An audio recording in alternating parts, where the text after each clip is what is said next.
আসসালামু আলাইকুম সুপ্রিয় দর্শক, আমি মহিমিনুল হক আছি আপনার সাথে। আর আমি আজকে আপনাদেরকে একটা সতর্ক বার্তা দিব। যারা বিশেষ করে স্যামসাং এর ফোন ব্যবহার করেন এবং স্যামসাং এর ওয়াচ ব্যবহার করেন তাদের জন্য। আমি from the very first time Samsung এর ফোন ইউজ করি, নোট সিরিজের ফোনগুলো ইউজ করেছি, এস সিরিজের মোটামুটি যত ফোন আছে এর বেশিরভাগগুলোই আমি ব্যবহার করেছি। তো আমার কাছে যেটা মনে হয় যে এই স্যামসাং হচ্ছে যথেষ্ট ইউজার ফ্রেন্ডলি, বিশেষ করে নোট সিরিজের যেগুলো কামস উইথ এস পেন। এটা হচ্ছে যারা মানে প্র্যাকটিক্যাল ধরেন যারা ক্রিয়েটিভ কিছু কাজ করে তাদের জন্য এটা প্রচন্ড রকমের একটা ডিল ব্রেকার, বিশেষ করে এই পেনটা।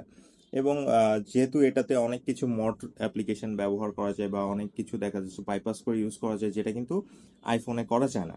তো নর্মালি আমি স্যামসাং এ ইউজ করি সব সময়। এবং স্যামসাং এর আরেকটা জিনিস আছে যে আপনি চাইলে যে কোনো মুহূর্তে ক্যামেরা সুইচ করতে পারবেন। যাক, apart from all this issue, Samsung আমার খুবই ভালো লাগে, এই জন্য আমি কখনোই আইফোনে যাই না।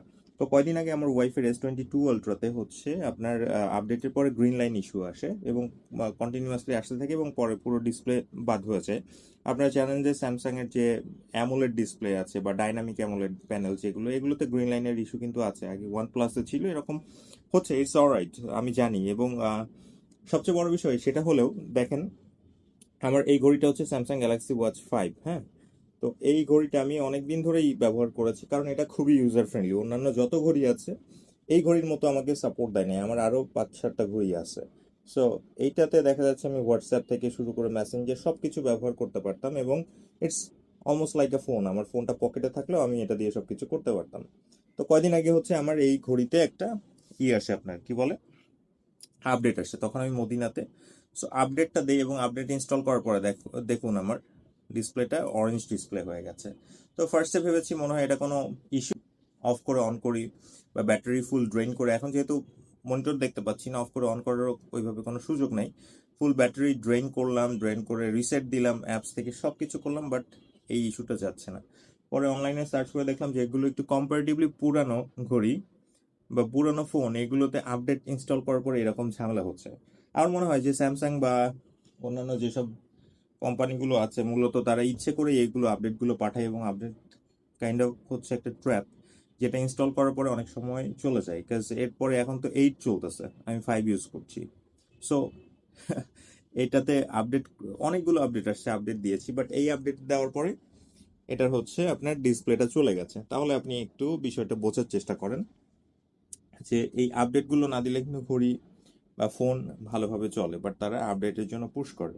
পরবর্তীতে যারা সফটওয়্যার আপডেট করবেন প্রচন্ড কেয়ারফুল থাকবেন এবং মাথায় এটা রাখবেন, নট অনলি উইথ ফোন, এটা ঘড়ির সাথেও হতে পারে।